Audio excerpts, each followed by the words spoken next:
उत्तर प्रदेश की सियासत में 2027 के विधानसभा चुनाव को लेकर तैयारियां शुरू हैं, जहां समाजवादी पार्टी, बीजेपी, बीएसपी, आसपा और तमाम कुछ ऐसी पार्टियां जो अपनी भी बारी का इंतजार कर रही हैं कि हम भी सत्ता में आएंगे, सभी जी तोड़ मेहनत कर रहे हैं। लेकिन इसी बीच समाजवादी पार्टी के राष्ट्रीय महासचिव नेता आजम खान जेल की सलाखों के पीछे बंद हैं। कुछ दिनों के लिए जेल से बाहर आए तो थे, लेकिन उसके बाद एक और कोर्ट का कड़ा फैसला आया, जिसकी वजह से उनको और उनके बेटे को जेल जाना पड़ा। अब जेल से आजम खान को लेकर जो खबरें सामने आ रही हैं, खबर सुनकर उनके समर्थक जरूर मायूस हो रहे होंगे। दरअसल खबर सामने आई, आसिम रजा ने प्रेस कॉन्फ्रेंस करके इस बात की जानकारी दी कि आजम खान को वहां जमीन पर सोना पड़ रहा है। एक कैटेगरी की उनको सुविधाएं वहां पर उपलब्ध कराई गई हैं, जिसमें बताया गया है कि कहीं ना कहीं उनको कुर्सी और जमीन पर ना लेटने के अलावा कुछ और ऐसे विकल्प दिए जाएंगे जिससे उनको थोड़ी बहुत सहूलियत रहेगी। और ऊपर से आसिम रजा का यह भी कहना है कि भाई आजम खान राजनीति के एक माहिर नेता रहे हैं, कम से कम उस कद का तो कहीं ना कहीं शासन प्रशासन को थोड़ा फिक्र करना चाहिए था, उस कद को ध्यान में रखते हुए इनको सुविधाएं देनी चाहिए थी। इसके साथ साथ सरकार से उन्होंने अपील भी करी कि अगर सरकार चाहे और सरकार के पास बजट नहीं है उनको ये सुविधाएं उपलब्ध कराने का, तो मैं उनको ये सुविधा जो है उपलब्ध कराऊंगा। तो ये बात आसिम रजा रखते नजर आए। अब देखिए, आसिम रजा की इन बातों को लेकर मैं ऐसा नहीं कि ऐसा दिखाना चाह रहा हूं कि आजम खान के साथ कुछ गलत हो रहा है।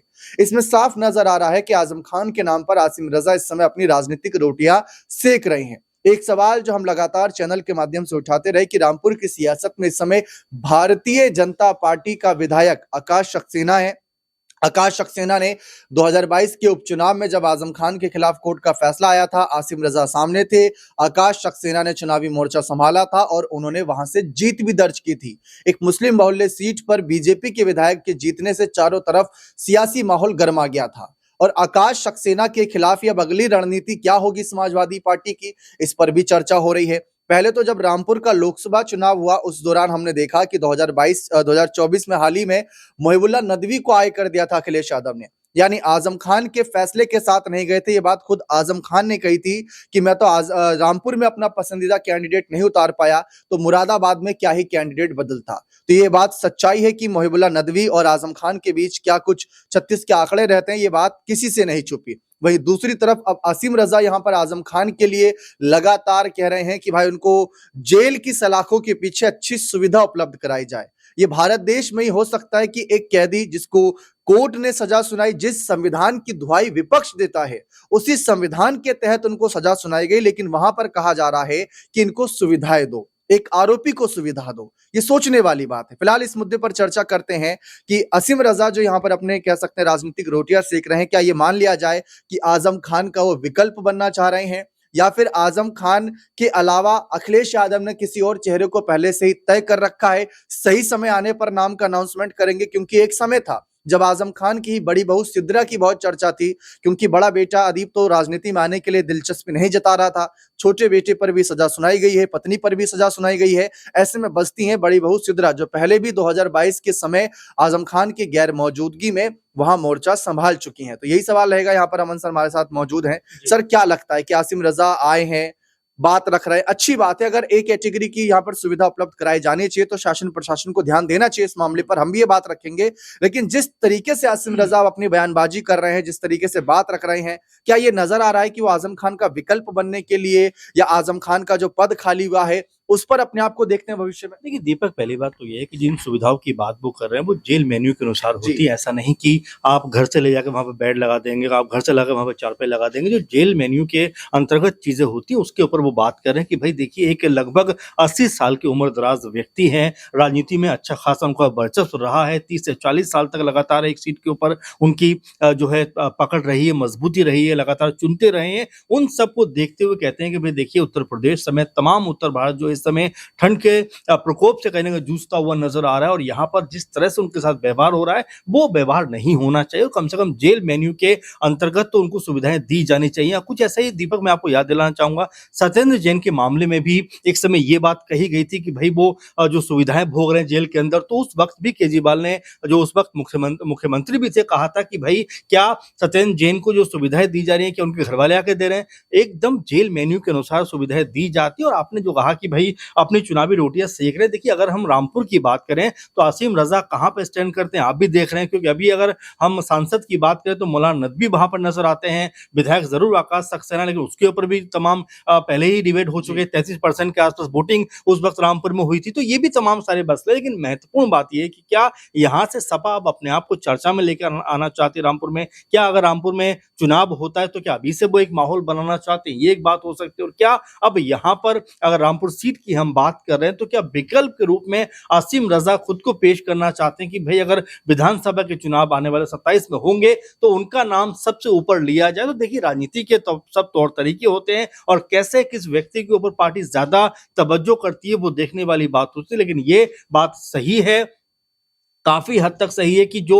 भी सुविधाएँ, सिर्फ़ आज़म खान की बात नहीं है बल्कि जितने भी जो कैदी जेल के अंदर बंद होते हैं और तमाम आरोपों में जेल के सलाखों के पीछे होते हैं, तो उनको जो भी सुविधा मिलती है या मिलनी चाहिए, वो बिल्कुल जेल के मेन्यू के अनुसार मिलनी चाहिए। उसमें कोई भी दो राय नहीं है कि किसी को भी स्पेशल ट्रीटमेंट जेल के अंदर किया जाए, क्योंकि जो भी जेल के अंदर जा रहा है दीपक, वो अच्छा भला काम करके नहीं जा रहा है। ये भी आप देखिए कि उसके ऊपर जो दोष लगे हैं, वो बड़े गंभीर दोष होते हैं और आज़म खान के ऊपर तो लगभग कह सकते हैं 100 से ज्यादा मामले दर्ज हैं। तो यहाँ पर अपनी राजनीतिक रोटियां बिल्कुल सेकने की बात भी हो सकती है। और साथ में जो बात वो कह रहे हैं क्या वाकई उसमें गंभीरता है, इसके ऊपर भी जेल प्रशासन समेत जो भी सरकार हमारे उत्तर प्रदेश में सरकार है, योगी सरकार, उनको जरूर इस पर तवज्जो देनी चाहिए। जी बिल्कुल, लेकिन आकाश सक्सेना ने जिस तरीके से 2022 के उपचुनाव में जीत दर्ज की थी, अब चाहे जितने प्रतिशत वोटिंग हुई हो वो बात की बात है, क्योंकि जीत जीत होती है। लेकिन 2027 में नजारा कुछ अलग हो सकता है। सवाल यही रहेगा कि जिस तरीके से आजम खान के बारे में जब 2024 में भी चर्चा थी कि भाई जब लोकसभा के चुनाव सर पर थे, क्या आजम खान की तरफ से कोई कैंडिडेट आगे किया जाएगा, क्या अखिलेश उनकी सुनेंगे? अखिलेश यादव खुद मुलाकात करने भी जेल में गए थे आजम खान से कि बताइए कि क्या आपके मन में क्या है। उसके बाद एसटी हसन नाराज हो गए थे कि मुरादाबाद से मेरा नाम कटवाकर रुचि वीरा को आय कर दिया था। तो आजम खान जब जेल से रिहा हुए तो उन्होंने कहा कि मैं तो रामपुर में अपना पसंद का कैंडिडेट नहीं उतार पाया, मुरादाबाद की तो बात दूर की है। तो वही बात, वही सवाल आज फिर से उठता है कि 2027 के नजरिए से क्या आजम खान की सुनी जाएगी या अब समाजवादी पार्टी ने भी उनको दरकिनार करना शुरू कर दिया? क्योंकि जैसा कि यहाँ पर आसिम रजा ने अपनी बात रखी, क्या ये मुद्दे अखिलेश यादव नहीं उठा सकते? क्योंकि समाजवादी पार्टी के जो फाउंडर ऑफ मेंबर की बात आती है, संस्थापक चेहरों की बात आती है, जब समाजवादी पार्टी को खड़ा किया जा रहा था, उसमें आजम खान का नाम भी मुख्य कह सकते हैं शुरुआती 5 नेताओं में गिना जाता है। तो इसीलिए आज आजम खान के लिए अखिलेश यादव नहीं आ रहे, असीम रजा को आय कर दिया। वो असीम रजा जो 2022 में ही लोकसभा का और कह सकते हैं कि जो उसके बाद विधानसभा का उपचुनाव हुए थे उसमें लगातार हारे थे। तो वही आसिम रजा को आज फिर से सुर्खियों में लाया जा रहा है। क्या यही कारण है कि अब ये मान लिया जाए कि आजम खान के उत्तराधिकारी की जब बात आती है तो यहां पर विकल्प के तौर पर सिर्फ और सिर्फ असीम नजर आते हैं, या फिर लास्ट मोमेंट पर कोई और बड़ा बदलाव होगा? सर, इस पर आप क्या कहते हैं? देखिए, ज़ाहिर बात है, क्योंकि राजनीति में कई चीज़ें ऐसी होती हैं जो बहुत ऐसी होती हैं जिनके ऊपर आप विचार भी नहीं करते। अब ज़रा बीजेपी अध्यक्ष के ऊपर देखिए, जो नवीन बने हैं, उनके बारे में क्या 10 दिन पहले तक किसी को भनक थी? तो कई बार पार्टी ऐसा फैसला करती है कि जो चौंकाने वाला फैसला करती है। और यहाँ पर जिस तरह की बात आप कर रहे हैं, देखिए, रामपुर सीट के ऊपर आज़म खान का दबदबा एक लंबे वक़्त से रहा है, लेकिन अब क्या पार्टी उनके नाम को हटाकर किसी और नाम को तवज्जो देना चाहती है? आपने जो बात कही कि बिल्कुल इसमें कोई दो राय भी नहीं है कि भाई आजम खान ने तो ये तक कहा कि मैं अपने सीट के बारे में भी ये नहीं कह सकता कि भाई इनको टिकट दीजिए, तो मुरादाबाद का सीट जो टिकट है मैं कैसे चेंज करवा सकता हूँ। यानी आप देख रहे हैं कि जो ताकत मौलाना नदवी की बड़ी है, उससे आजम खान भी कहीं ना कहीं असहज जरूर है। इसीलिए आजम रजा सामने आकर कह रहे हैं कि भाई जो नाइंसाफी आजम खान के साथ हो रही है वो नाइंसाफी नहीं होनी चाहिए। और जिस तरह की बात आपने कही, बिल्कुल इसमें भी कोई दो राय नहीं होनी चाहिए कि भाई अखिलेश यादव इस समय पार्टी कमान संभाल रहे हैं। अगर वाकई में आजम खान के साथ में कुछ ऐसा हो रहा है जो नहीं होना चाहिए और जो सुविधाएं जेल मेन्यू के अनुसार मिलनी चाहिए, अगर वो भी नहीं मिल रही है, तो बिल्कुल अखिलेश यादव को सामने आकर बात करनी चाहिए कि आखिर उनकी पार्टी के सबसे बड़े लीडर्स हैं और यहाँ तक जो फाउंडर मेंबर्स थे उसमें उनकी बड़ी भूमिका रही है। नंबर 2 नंबर 3 के नेताओं में हमेशा सपा के अंदर वो रहे हैं। अब ऐसे में अगर उनके साथ में कोई भी ज्यादती हो रही है तो बिल्कुल यहाँ पर अखिलेश यादव समेत चाहे शिवपाल यादव हो या और पार्टी के तमाम जो वरिष्ठ नेताओं को सामने आकर बोलना चाहिए। और यही बात आपको याद होगा चंद्रशेखर आजाद ने भी कही थी, एआईएम के ओवैसी ने भी कही थी कि जिस पार्टी को आजम खान ने अपना सब कुछ दे दिया, यानी कि पूरी उम्र उस पार्टी को मजबूत कराने में लगा दी, ताकत बढ़ाने में लगा दी, लेकिन जब समय आता है तो उस पार्टी के नेताओं ने आज़म खान का साथ छोड़ दिया, आज़म खान को